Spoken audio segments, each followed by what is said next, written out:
24-এর ছাত্র নাগরিক অভ্যুত্থান যখন শুরু হয়, আমি তখন সাউথ আফ্রিকাতে একটা স্ট্যাটাস দিয়েছিলাম, কোটা নয় গোটা দেশ সংস্কার করা লাগবে।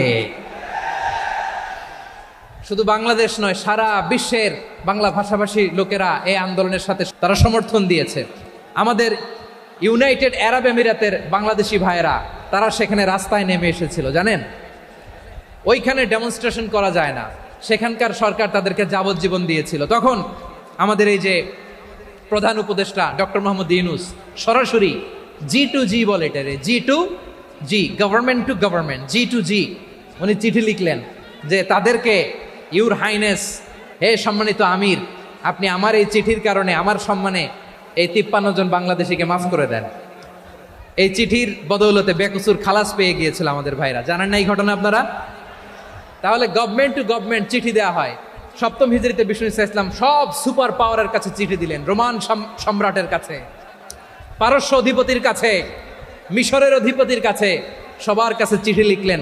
চিঠির ভাষা ছিল এরকম, মিন মুহাম্মাদিন রাসূলিল্লাহ ইলা মুকাওকিস আযীমিল কিবত, মুহাম্মদ রাসূলুল্লাহর পক্ষ থেকে মিশরের বাদশার কাছে, আসলিম তাসলাম, ইসলাম মানো শান্তিতে থাকবা, সালামুন আলা মান ইত্তাবা আল হুদা, শান্তি তার জন্য যে হেদায়েতের অনুসরণ করে। সুবহানাল্লাহ পড়েন। তো এই চিঠি অনেকে ভালোভাবে রিসিভ করেছে, অনেকে এই চিঠি পাওয়ার পরে নবীর কাছে আবার ইন রিটার্ন উপহার পাঠিয়েছে। কি পাঠিয়েছে? উপহার। মিশরের বাদশা মুকাওকিস তিনি বিশ্বনবীকে বিশাল এক উপহারের ডালি পাঠিয়েছেন। মিশরের বাদশা মুকাওকিস ছিলেন ধর্মে খ্রিস্টান। লালমনিরহাটের ভাইয়েরা আওয়াজ করে বলেন, মিশরের বাদশা ধর্মে কি ছিল? খ্রিস্টান। কি উপহার দিয়েছিল আমার নবীকে? শুনতে মনে চায়?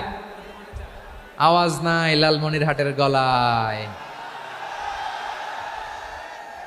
শুনতে মনে যায়? 1000 স্বর্ণমুদ্রা, 1000 স্বর্ণমুদ্রা। 2টা খ্রিস্টান দাসী, একজনের নাম মারিয়া বিনতে শামউন আল কিবতিয়া, আরেকজনের নাম সিরিন বিনতে শামউন আল কিবতিয়া। একজন খ্রিস্টান দাস 20 থান কাপড় জামা বানানোর জন্য, আমরা নবী যেন সেলাই করে জামা বানাতে পারে এজন্য 20 থান কাপড়, 20 থান ফাইন গার্মেন্ট। সুবহানাল্লাহ পড়বেন না?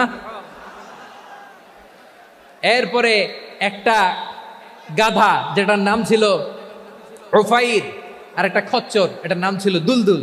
খচ্চর চিনেন? গাধা আর ঘোড়ার ক্রসিং এ যে প্রাণীটা দুনিয়াতে আসে এটার খচ্চর বলে। তো এই যে সুপার পাওয়ার খ্রিস্টান বাদশার কাছে নবী চিঠি লিখলেন, ওই খ্রিস্টান বাদশা আমার নবীকে উপহার দিল। বিশ্বনবী এই উপহারগুলো সানন্দে গ্রহণ করেছে। সুবহানাল্লাহ পড়বেন না? তাহলে অমুসলিম কেউ যদি আপনাকে উপহার দেয়, হালাল উপহার হলে আপনি গ্রহণ করতে পারবেন। অনুরূপভাবে পারস্যের বাদশা, রোম সম্রাট বিশ্বনবীকে উপহার পাঠিয়েছেন, আমার নবী সবগুলো উপহার গিফট গ্রহণ করেছেন। সুবহানাল্লাহ বলেন। তাহলে প্রিয় লালমনিরহাট আওয়াজ করে বলুন, ইসলাম কি ন্যারো মাইন্ডেড রিলিজিয়ন না ব্রড মাইন্ডেড? আম্মাজান আয়েশার কাছে মাসালা জানতে চায় মেয়েরা, হে আম্মাজান, অগ্নি উপাসকেরা তাদের ঈদের দিন নওরোজের সময় আমাদেরকে পাখি দেয়, নেওয়া যাবে? উনি বললেন, ওরা জবাই করে দিলে নেওয়া যাবে না, কিন্তু ওরা যদি ফলমূল এরকম খাবার দেয় এগুলো নেওয়া যাবে। তার মানে অমুসলিমদের দেয়া উপহার এটা গ্রহণ করা যায়। সুবহানাল্লাহ বলেন। শুধু তাই নয়, বিষ্ণু ঈসা ইসলাম অমুসলিমদের সাথে আর্থিক লেনদেনও করেছেন, ফিনান্সিয়াল ডিলিং করেছেন। অমুসলিমদের সাথে প্রয়োজনে আপনি ফিনান্সিয়াল ডিলিং করতে পারবেন।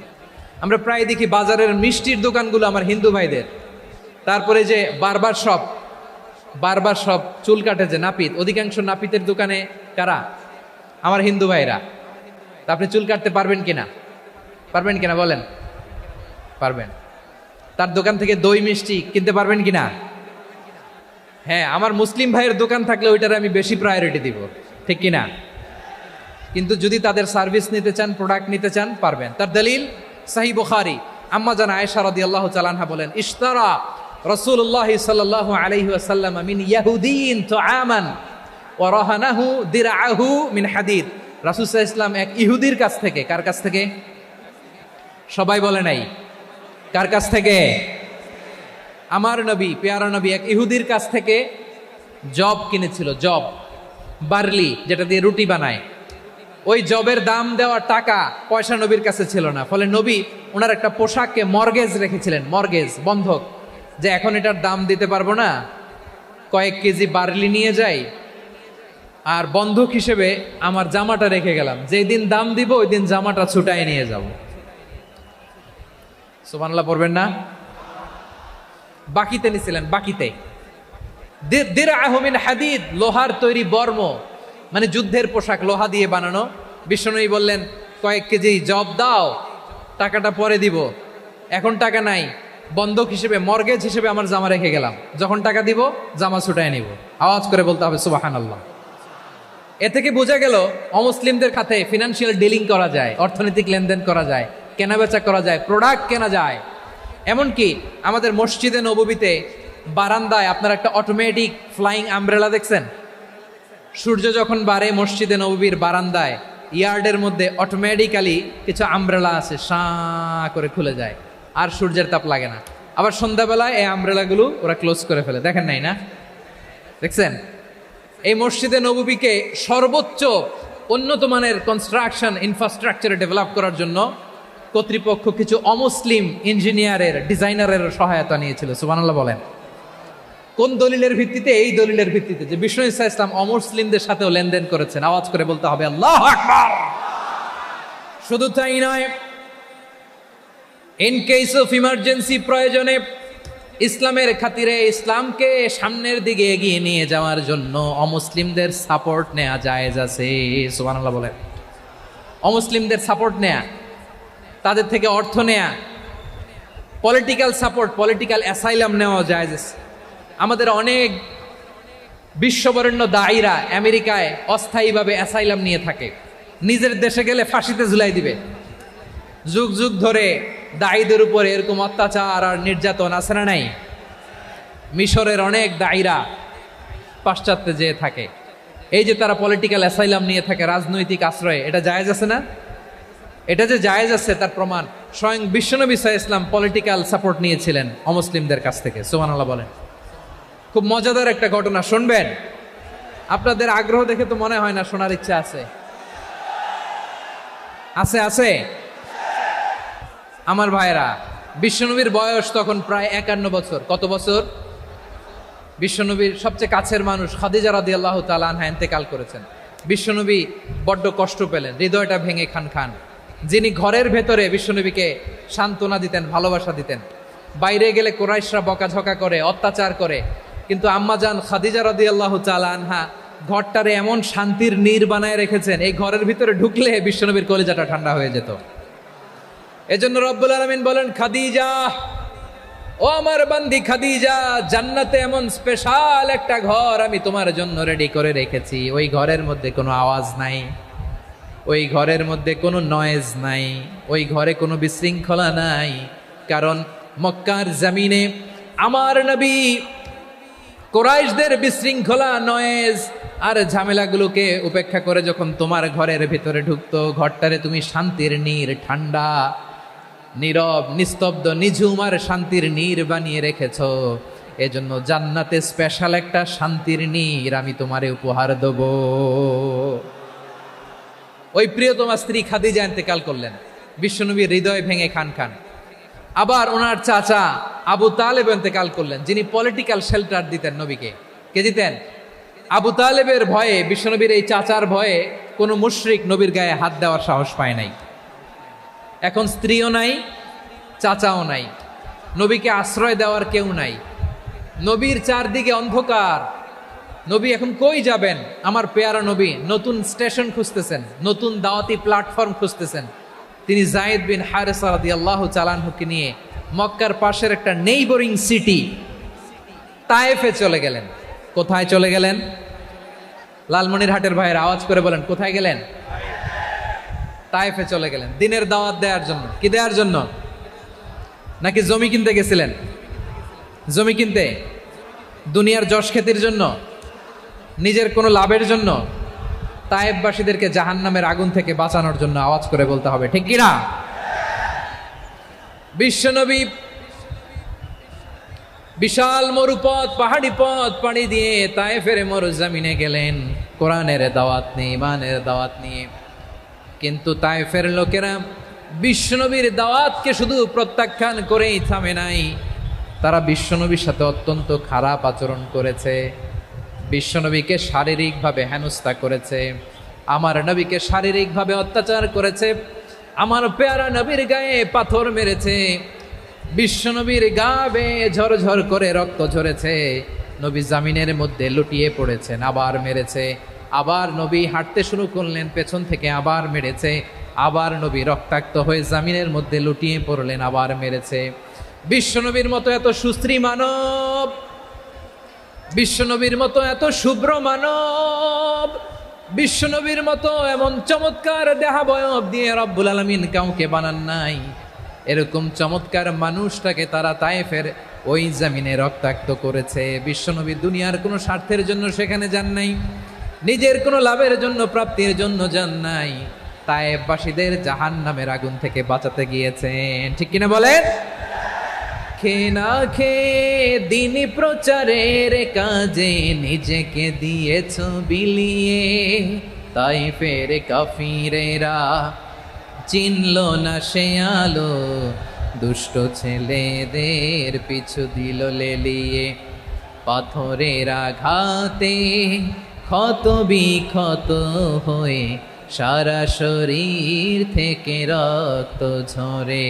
হে রাসূল তোমাকে ভুলি আমি কেমন করে, হে রাসূল তোমাকে ভুলি আমি কেমন করে। পারেন না আপনারা? ধরুন আমার সাথে। হাজার ব্যথা বেদনার পরে ফিরে আসনি তুমি আপন ঘরে, দিনের আলো তুমি ছড়িয়ে দিতে, চলে গেলে মদিনায় মক্কা ছেড়ে। হে রাসূল তোমাকে ভুলি আমি কেমন করে, হে রাসূল তোমাকে ভুলি আমি কেমন করে। ঠিক কিনা বলে? প্রিয় ভাইরা, তায়েফের ছেলেরা নবীকে রক্তাক্ত করলো। আমার নবী কই যাবে? কই যাবে? মক্কায় জায়গা নাই, তায়েফে জায়গা নাই। তায়েফ থেকে ভারাক্রান্ত মন নিয়ে আমার নবী মক্কায় ফিরে আসলেন। বিশ্ব নবী মক্কায় ঢুকতে পারেন না। মক্কার মরুভূমির দিকে তাকিয়ে, উপত্যকার দিকে তাকিয়ে বিশ্বনবী ধা ধা করে কাঁদেন, ঝরঝর করে। নবীর চেহারা মোবারক থেকে চোখের পানিগুলো বেয়ে বেয়ে পড়ে। আমার জন্মস্থান, আমার শৈশব, কৈশোর, যৌবন কেটেছে এই মক্কায়, আমার এলাকায় আমি ঢুকতে পারি না। বিশ্বনবী মক্কার অনতি দূরে দাঁড়িয়ে জায়েদকে পাঠালেন, জায়েদ যাও দেখো কেউ আমাকে সাপোর্ট করার মতো আছে কিনা, যাও অমুকের কাছে যাও। জায়েদ গেলেন, তারাও প্রত্যাখ্যান করে ফিরিয়ে দেয়। বিশ্বনবী বললেন যাও অমুক লোকের কাছে যাও, তিনিও প্রত্যাখ্যান করে ফিরিয়ে দিলেন। কেউ বিশ্বনবীকে আশ্রয় দিতে রাজি হয় না। নিজ জন্মভূমিতে বিতাড়িত বিশ্বনবী, সর্বশেষ বিশ্বনবী বললেন যাও মুতঈম ইবনে আদির ঘরে যাও। মুতঈম ইবনে আদি মুশরিক, তার কাছে যাও। গেলেন, মুতঈম ইবনে আদি রাজি হয়ে গেল। সুবহানাল্লাহ বলেন। দেখেন, অনেক বিপদের সময়ও আমি নিজে সাক্ষী, সামাজিকভাবে, রাজনৈতিকভাবে কত ঝঞ্ঝা, কত ষড়যন্ত্র, কত কনস্পাইরেসি পাড়ি দিয়ে আমাদেরকে সামনে এগিয়ে যেতে হয়।